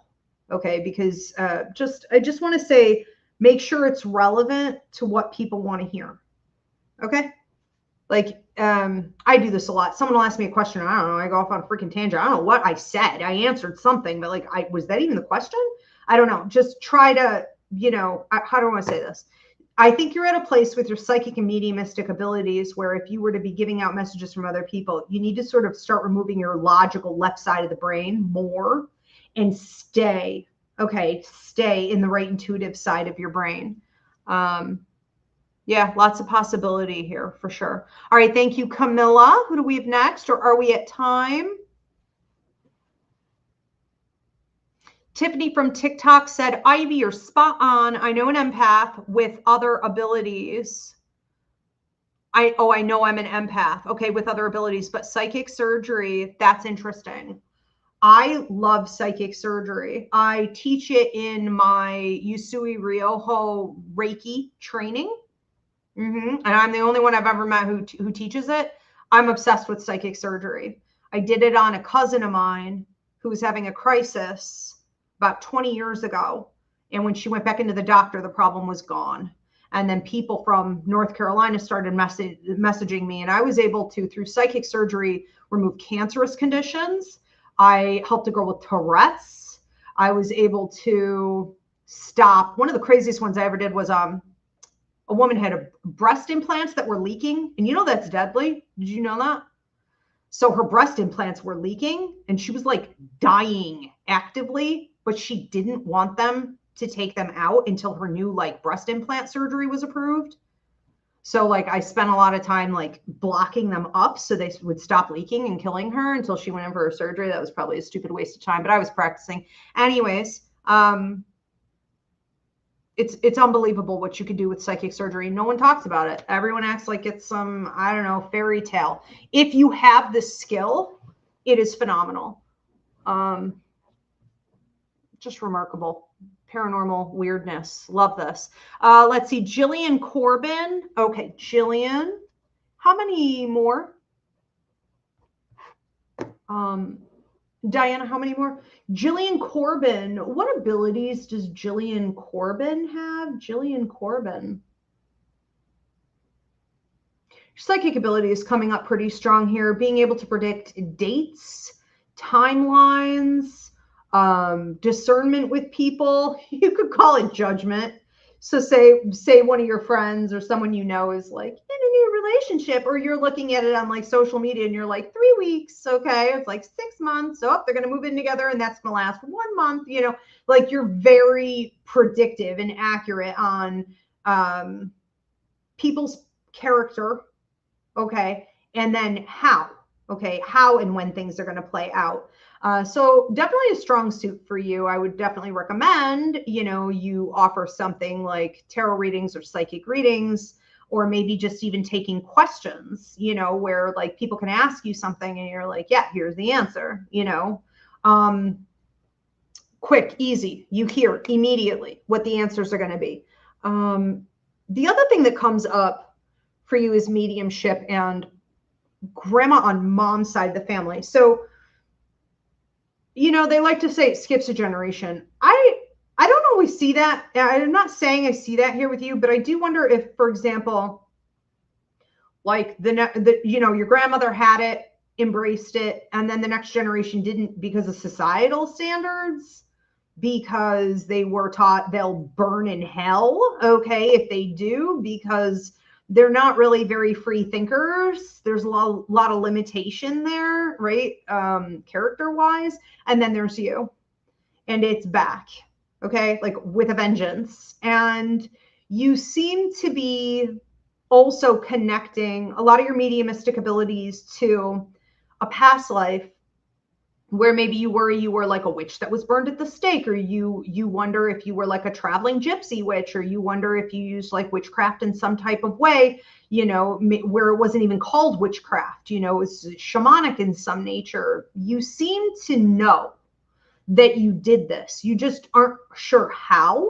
And there could be some real significant desire for you to do that self-development before you kind of come up to the next level with it. So honor that, okay? Give the time and the attention that it deserves, and figure out who you were, what you did. A lot of people automatically go to like, oh, I was a witch, I was probably burned at the stake. There wasn't a ton of that happened to. I mean, it did happen far too much, of course. A lot of that was just happening to women, though. It was just women, like women are just, that happens to us. And the numbers were quite small if you think of it on a larger scale. Okay, so the odds of that happening to you are pretty slim. So don't let it hold you back. Okay, and if you have a previous generation before you that would be they would have a lot of stigma, okay, against this type of thing. Don't let that hold you back either. I do think ultimately what you're wanting to lean into more, what your higher mind wants, is to figure out more of how you did this in the past and what that means for right now as you pick it up again and you start sort of evolving, with it. I also want to say, make sure you're not one of those people that's like, oh, I'll wait till I'm retired, or I'll wait till I'm in my 70s, or I'll wait until, you know what I mean? I'm living in Florida in the retirement home or something. Like, just make sure it's not always like, I'll do it later, I'll do it tomorrow, I'll do it later. Okay.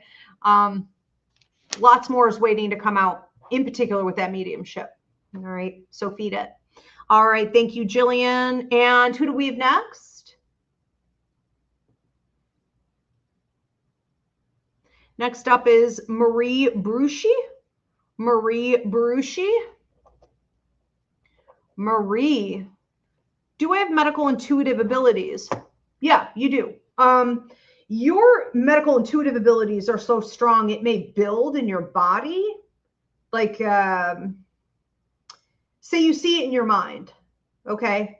So you see in your mind what is happening in someone's physical body. You do a scan, a body scan, right? You have a visual impression, a mental impression of it, and or you get a physical impression of it where you're feeling in your body pressure, pain, etc., tingling, whatever, right? You're feeling in that part of your body what you see in theirs. It can build in your body as like tension in your jaw, popping, right, at the back of the neck up into the head. So you really, have it to such an extent where you start living it.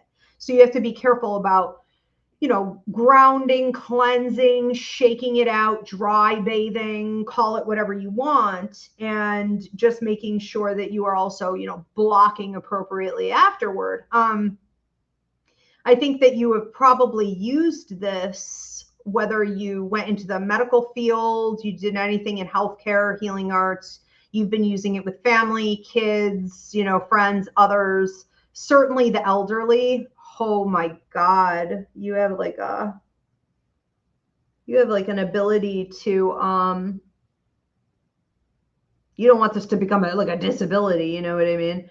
But you have an ability to be out, like in public.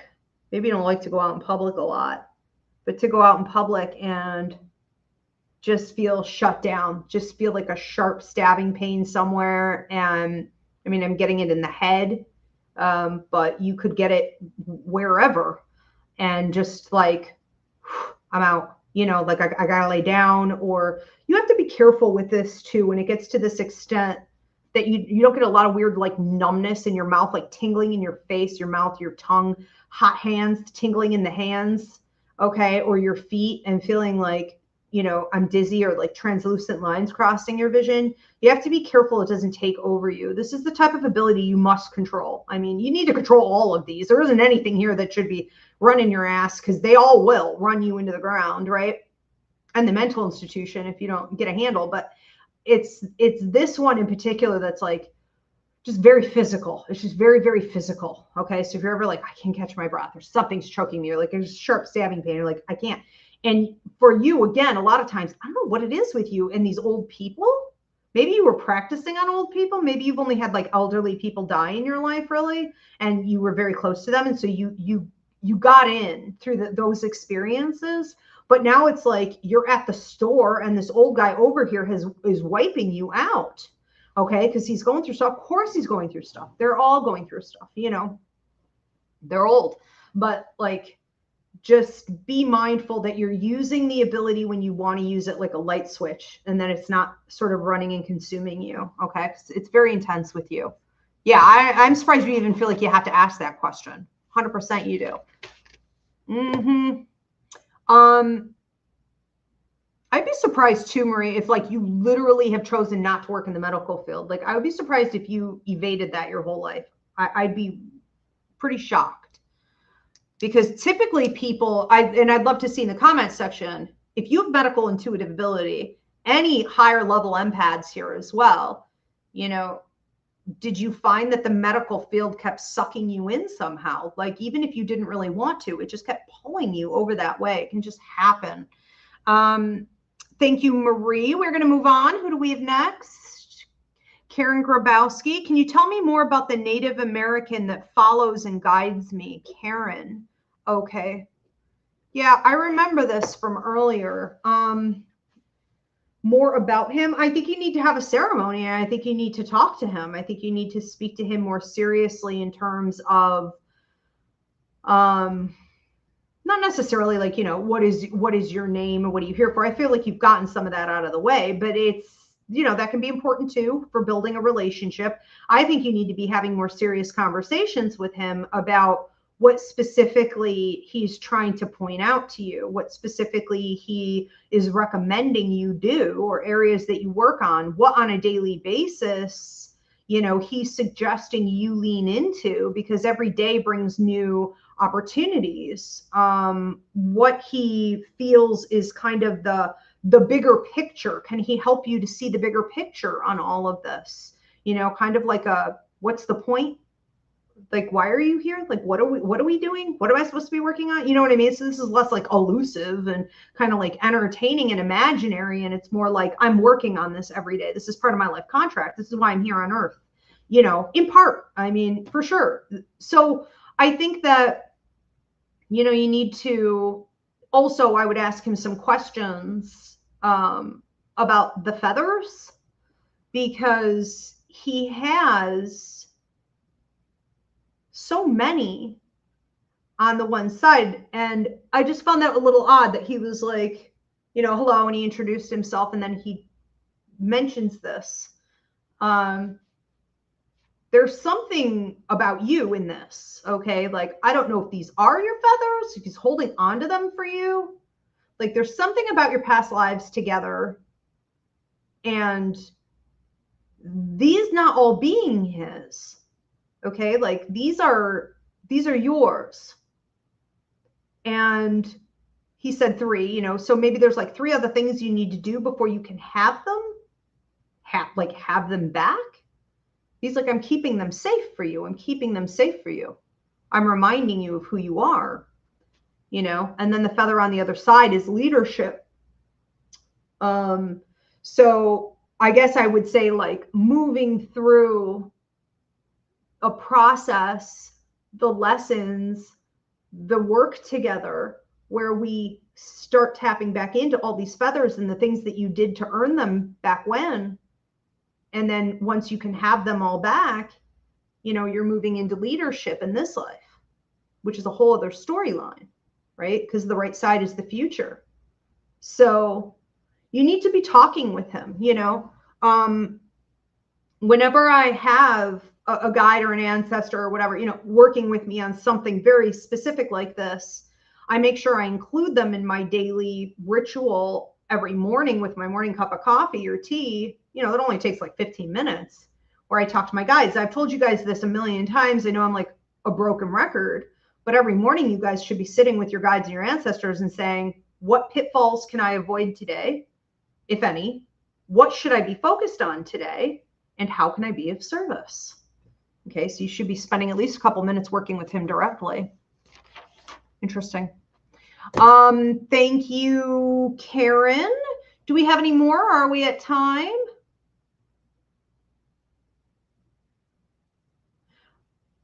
Just a reminder again. Hello? Oops. Diana, are you here? Just a reminder, you guys, that Wednesday is something unexpected is coming your way. Also on Sunday is our Roots Revival service. Thank you for the hearts on TikTok. We have a Roots Revival service on Sunday, and it is a pretty heavy topic, pretty interesting though. When love becomes obsession, dangerous contracts. So if you ever dealt with this, this is going to be, you know, the church service for you. Danny Spoons. Okay, is this my last one? Danny Spoons. What abilities does Danny Spoons have going on right now? A lot of psychic ability. It's sort of been like your dad's side of the family. It's like psychic, psychic, psychic, psychic, psychic. Now, that doesn't always mean that those people embrace it. It can make them very paranoid of things like paranormal ability or haunted houses. It can make them so paranoid that they are so psychic that they actually run from it, and they decide that it's, you know, something bad, or they become scoffers. They mock people who believe they have it, which is just incredibly stupid, because every human alive on earth is using their psychic ability every day to stay alive. We use our gut, we use our intuition all day, every day. It's not a big deal, right? So anyways, heavy clairvoyance on dad's side of the family landing on you. It also seems like there were a couple ladies from mom's side of the family, an aunt. It feels like your cousin has it, and then your grandmother too, who also had quite a lot of psychic ability, but theirs is more psychic mediumship. And so you kind of got it from both sides. What I see brewing with you right now, though, is the mediumship. And it feels like it's cycling or spiraling or downloading. Maybe you feel like you have mouse on a wheel energy with it, where you're like, I don't really understand it, or I don't know where it's going, or I don't know what the point is, or it comes and goes. I don't know if I want to say you're dissatisfied with it in some way, but you seem to be a little bit like, there has to be something more here. And this idea of it sort of downloading is almost like, if you want more, you need to do some detoxing in your life or get rid of some things that are blocking it. Okay, so if there were any changes you were told to recently make, if there's anything you need to remove, or anyone you need to remove, if there's any negative habits or cyclical patterns of thought, or, I mean, I could go off on a tangent. This isn't a reading on that, so I'm not going to go there. But anyways, make the changes, open this up. Okay, now the other thing that seems to be coming up for you here is clairaudience in particular. Clairaudient ability is the ability to hear spirit in your head as though it is your own inner voice. But when we're younger, and every night and from time to time, we will hear them again audibly, literally with our ears. And that seems to be increasing for you as well. I don't always think it's very useful. It could be maddening. Okay, you just have to understand you're just sometimes like, yeah, I'm hearing stuff, and that's okay. That's not a big deal. You don't have to feed it. You don't have to do it. So, we are living in community, okay, with spirits and all types of residual energy from the past and all types of things shooting off all the time. That's okay. You can just be like, yeah, I'm hearing things again. That's okay. But you may also choose to lean into that in regards to the mediumship and say deliberately, which is this is how I do it, and this is how most of my students want it. Clairaudience, leaning in with spirits and just saying, I just want to hear you in my head. Just tell me what to say. Okay. So we have activation there going on. You may also be noticing an increase. The native belief is the porcelain, earth, water, and mirrors are all conductors of communication with the other side. So being in the bathroom, brushing your teeth, being in the shower can really activate it a ton for you. But yeah, mediumship increasing, spirits being very drawn to you, especially if you are driving or walking or living in spaces where tragedy has occurred or death has occurred or confinement has occurred, mental health crises has occurred, some type of trauma, drama, and also paranormal eyes are on you, which can mean that, whether these be earthbounds or other entities in paranormal spaces are very interested in you. So, I don't feel for you it's a big issue, like a problematic issue, because I feel like you know how to put your foot down. I don't feel like you're feeding anything like that. You know what I mean? They can be watching you. And again, you don't have to be like, oh no, what do I do? I'm doomed. Not at all. Boundaries, boundaries. I will entertain this. I will not entertain this, shine so bright you burn their eyes. They could look at you all they want. It doesn't mean you have to feed it. But if you choose to, I would be very careful because there is a high level of interest in you. So that's all mediumship too, right? High and low, right? Light and dark. Interesting. Thank you, Danny. Okay, any other feedback or any other questions coming in? All right. Karen Grabowski said, thank you, Ivy. Okay, you're very welcome, Karen. Thank you so much for being here. Thank you, everyone, for being here. I will see you Wednesday for Something Unexpected is Coming Your Way. If you need to book a reading, a party, or a psychic fair with me, I do work internationally. Go onto my website, Ivy Rivera Psychic Medium.com. It is a simple self-booking system. And if you guys want to get yourself a more in-depth intuitive ability assessment, or if you're debating on like registering for the psychic mediumship or the tarot courses, but you're not sure, and so you want to do that first, or you want to gift it to someone else, it's up on the website under Intuitive Ability Assessment. Thank you, Diana. Everybody have a great night. I'll see you soon.